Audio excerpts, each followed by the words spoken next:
en 22 minutos voy a conversar con Ana Lucía Ledesma. Ella es psicóloga, especialista en desarrollo infantil y crianza respetuosa.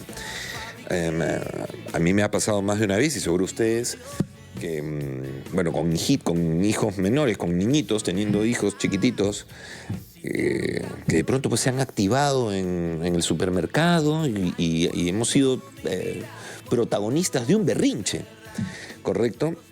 Y lo que yo he podido, voy a hablar por mí, ¿ok? Lo que yo he sentido en ese momento es que el berrinche no es algo que solo le está pasando al niño, a tu hijo, ¿no? O a mi hijo en ese momento, sino también es qué me pasa a mí mientras mi hijo está con cierta demanda, en ese desborde emocional, en medio de ese desborde emocional. Entonces es bien interesante, ¿correcto? Porque ¿quién soy yo como papá, como ancla, como lugar seguro para mi hijo en el momento de contenerlo, cuando necesita contención? Hay quienes se sienten invadidos por la vergüenza, correcto, entonces comienzan a pedirle perdón a todo el mundo, que ay, perdón, ¿no? Hay quienes optan por contenerlos desde el abrazo, también un poco pidiendo el silencio, ¿no? Pero hay una dinámica, hay una forma de acompañar, más que contener en un primer momento, a un niñito, a tu hijo, cuando está en este desborde emocional que conocemos como berrinche. Bueno, ya presenté a Ana Lucía Ledesma, ella es psicóloga. Bienvenida, Ana Lucía. Gracias, Carlos. Sí, de hecho es muy cierto y muy común lo que cuentas. Es algo que le pasa a la mayoría de los papás, sobre todo el que se muestre este desborde emocional, como tú has dicho, porque un berrinche es un desborde emocional. Entonces, primero hay que entender que es un desborde emocional, ¿no? Entonces, a consulta llegan muchas familias avergonzadas o qué hago, no sé cómo manejar, cómo gestionar esta conducta de mi hijo, ¿no? Y me pasa que estoy en el supermercado, entonces ya me pasó tantas veces que ya no quiero, mejor no lo llevo, ¿no? Correcto. Entonces, primero, yo creo que lo importante es entender qué es un desborde emocional, ¿no? ¿Qué es un berrinche? Sí. Entonces, ¿por qué suceden los desbordes emocionales? Suceden porque el cerebro de un niño pequeño, en la primera infancia, ¿no? No está lo suficientemente maduro. De hecho, la corteza prefrontal, que es la encargada de la regulación emocional, el control de impulsos, exacto, el juicio, la toma de decisiones, termina madura a los 25 años, creo, ¿no? Alrededor de los 25 años en las mujeres y de los 27 en los hombres, en promedio. Los hombres siempre llegamos más lento. Es verdad. En promedio. Entonces, ¿esto qué quiere decir? Que un niño de 2, 3 o 4 años pues tiene un cerebro bastante inmaduro y por lo tanto no puede autorregularse. Claro, pero además no puede verbalizar, o sea, no puede decir lo que está sintiendo. Hay algo que emocionalmente lo ha tomado en ese momento, ¿correcto? Pero no lo puede gestionar. Exacto. ¿Y qué es ese algo que podría sentir? O sea, ¿con qué conecta, por ejemplo? Ese niño no puede verbalizar lo que siente porque no está lo suficientemente maduro. Y por eso es que ahí necesita no la autorregulación, porque no la va a poder lograr, sino que necesita una corregulación. Es decir, necesita de un adulto regulado que le preste su calma. Pero ahí también entra un reto. Porque a veces nosotros, yo también soy mamá, como papás, como adultos, no siempre estamos regulados y no siempre actuamos desde nuestro adulto sano. O sea, sería imposible, si no seríamos Buda. Porque es que es muy importante, qué bueno lo que estás diciendo, ¿sabes? Porque tiene que ver con, basta ya de habitar la culpa por lo que no pude gestionar. O sea, convengamos que tú, yo, todos como papás, como mamás, estamos haciendo desde nuestro nivel de conciencia lo que podemos con lo que tenemos ahora. Ahí siempre hay que abrir el ahora. Ojo, si tú por lo general tienes acciones erráticas, o sea, o no puedes autosostenerte, bueno, ya comienza a hacerte cargo un poquito de ti para que puedas hacerte cargo de tus hijos. Sí, correcto, correcto. Y ahí también cuando empezamos en el mundo y la aventura de la crianza es donde se abren ciertas heridas o ciertas necesidades emocionales que no fueron satisfechas en nuestra propia infancia. Y entonces con nuestros hijos se abren estas necesidades y muchas veces como papás, y como tú dijiste, hay que quitar esta culpa, ¿no? Porque definitivamente algo poderosísimo que acabas de decir, y que le digo a mis familias es: hacemos lo que podemos con las herramientas que tenemos. Totalmente. ¿No? Entonces, pero efectivamente no se trata de buscar culpables, sino de hacernos responsables de la situación que atraviesan nuestros niños. Claro, si yo me doy cuenta que esas herramientas, que quien vengo siendo al día de hoy, todo bien, pero no me alcanza para acompañar, sostener a mis hijos, bueno, me documento, y está, saco una cita contigo, no sé, converso con un especialista, leo, ¿me entiendes? Claro, Sí. correcto. Oye, ¿y cómo se gestiona un berrinche? Porque hay una dinámica, digamos, hay unos pasos, ¿correcto? Primero, entender que un berrinche, como decía hace un ratito, es un desborde emocional, y un desborde emocional no es manipulación, porque a veces pensamos... Lo hace de malcriado, lo hace de mañoso, lo hace por fregar. No. Exacto. Un desborde, un berrinche, no es manipulación, es comunicación. Ok. ¿Ok? Es algo que no está pudiendo expresar ese niño. Exacto. Listo. Exacto. Ese niño no puede poner en palabras lo que le está sucediendo. Entonces, esa es la forma más fuerte que él tiene en el momento, la herramienta que tiene en ese momento para comunicarte: papá, mamá, tengo hambre, tengo sueño, no dormí lo suficiente, estoy cansado, estoy frustrado. Entonces, nosotros adultos tenemos la responsabilidad de guiar y acompañar a este niño y enseñarle cómo poner en palabras lo que está sintiendo. Veo que tú querías seguir jugando, veo que tú querías ese juguete, entiendo que estás frustrado, entiendo que estás molesto. Ahora, con esto no quiere decir que yo le digo sí a todo, sí a la conducta, sí a la emoción, y validar significa que no hay límites, porque también a veces está este mito de creer que, ok, si yo valido todo el tiempo a mi hijo, entonces él hace lo que quiere y no pongo límites. No. Y eso es un extremo negligente también. Entiendo lo que estás sintiendo, pero no necesariamente te lo voy a dar, porque no, o sea, entiendo tu frustración, Exacto. pero no corresponde que te lo dé, porque yo Exacto. soy el adulto a cargo, y así no lo comprendas ahorita, yo estoy haciendo lo mejor para ti. Exacto. Pero sin embargo yo valido y sostengo tu emoción. Tú estás frustrado en este momento porque tú lo querías. Claro. Este momento no es el adecuado. Pero esa conversación, o sea, a ver, convengamos, yo les voy a contar a mi hija le agarró un berrinche en medio del supermercado, en medio de Wong. ¿Ya? Nunca me voy a olvidar. Wong de Benavides, con República de Panamá. De pronto, niñita de 4 años, y mi hija se le tronó el cerebro, no sé qué, se encerró en que quería un sostén. Entonces le dije: no, mi amor, no voy a comprar un sostén. Tal cual, ¿ah? Vio a la mamá, seguro, pues, ¿qué hiló? No sé. Y desencadenó furia de titanes, ¿no? Entonces, claro, pasa mucho pasa lo siguiente, ¿no? De hecho, sentí un poco de incomodidad, pero bueno, eso a mí no me entran balas. Y me llamó la atención la reacción de algunas personas, algunas mamás, seguro, que pasaban y me decían: ay, pobrecita, cómpraselo. Yo miraba: señora, déjeme gestionar a mí. O sea, pasa mucho eso y te termina abrumando como papá, Sí. ¿correcto?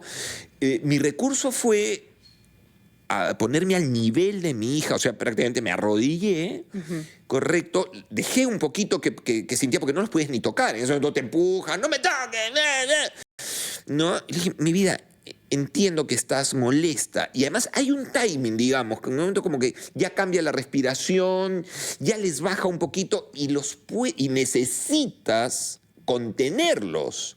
Te van a poner un poquito de distancia, van a empujar, pero lo logras contener, y llega este momento que Empieza a bajar. y ahí baja la tensión, ¿correcto? Sí. Pero fuiste su lugar seguro.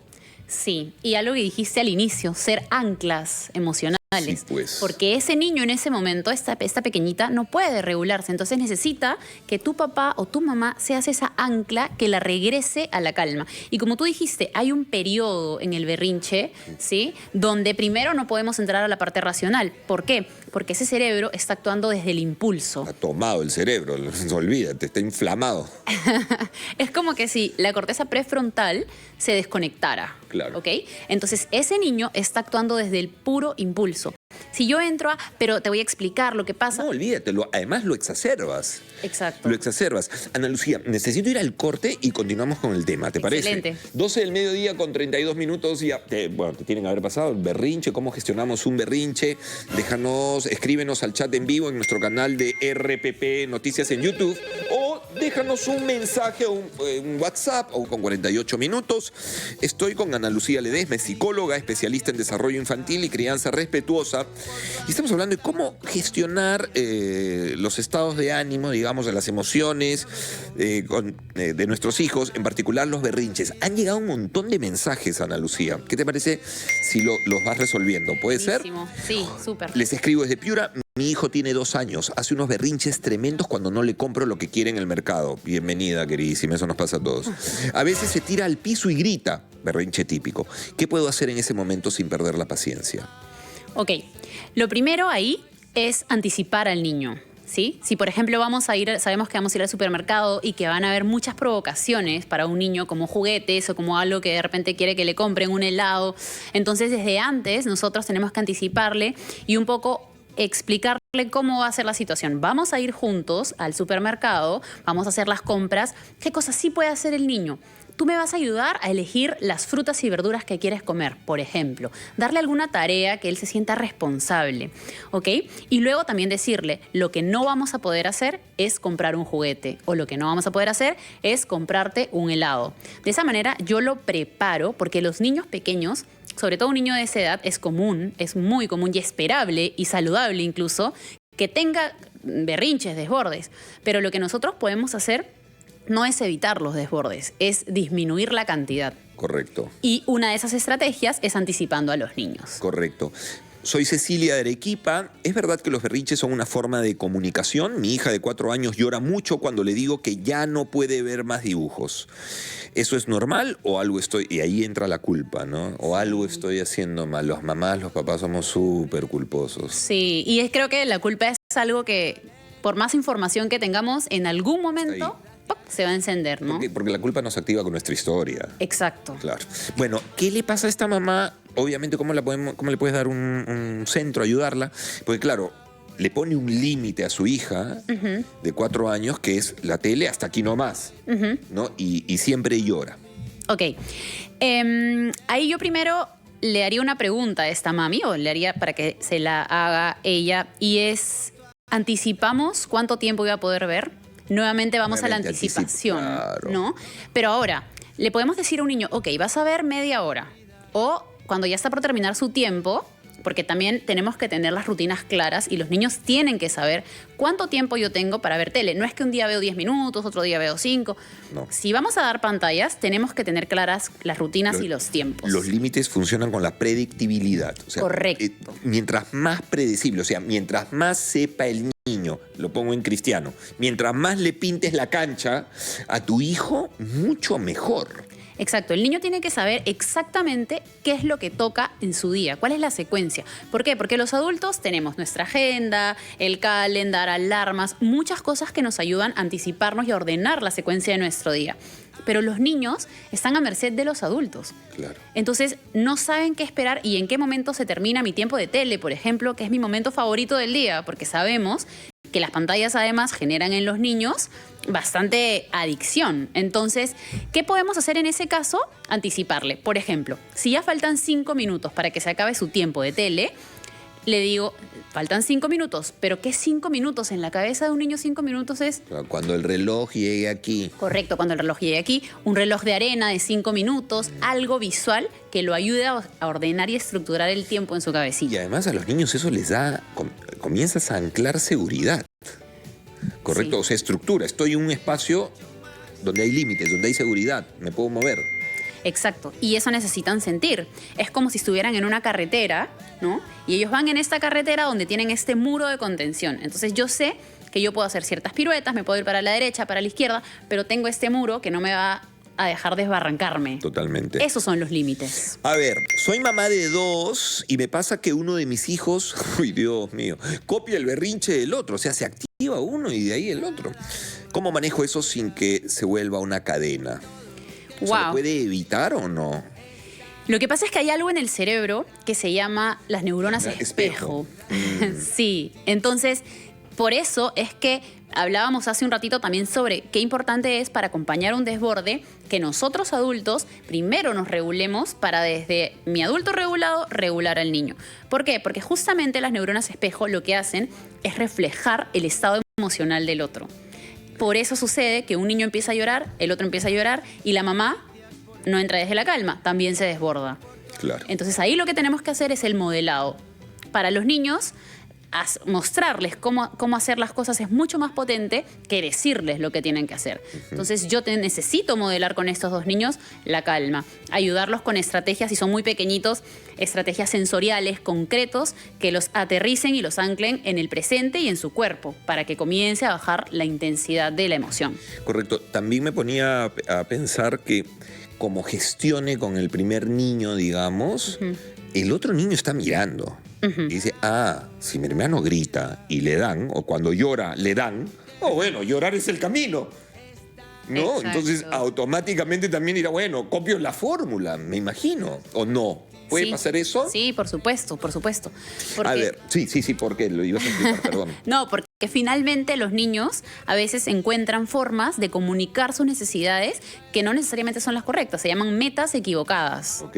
¿No? Entonces yo lloro y sé que mi papá o mi mamá no me dan mucho tiempo, pero lloro, grito y mi papá y mi mamá detienen lo que están haciendo para tomarme y prestarme atención. Meta equivocada, ¿por qué? Porque me llaman la atención, me gritan, me castigan, etcétera, pero logré mi objetivo, que es detén lo que estás haciendo y tómame en cuenta, préstame atención. Claro. De hecho, eso ocurre no solamente en los niñitos, ¿no? Sino en todos. O sea, un adolescente, la clásica, lo llamas todo el tiempo, ya, la hora de comer, ya, la hora de comer, y uno te pasas 10 minutos más llamando. Uno habla yo una vez hablé con mi hija y le dije, mi amor, ¿por qué tengo que llamarte 30 veces y 10 minutos pasan entre la primera llamada y la última? Sí, pues justamente porque me quedo viendo un rato más la tele. Claro, y eso no tiene que ver con mi hija, tiene que ver con mi gestión. Porque yo elijo gritar desde la cocina hasta el tercer piso, cuando en realidad lo que tendría que hacer es subir y decirle, mi vida, vamos a comer ahora. Y bajar con ella, ¿no? Exacto. Sí, o sea, exacto. Muchas veces culpamos a los niños, ¿no?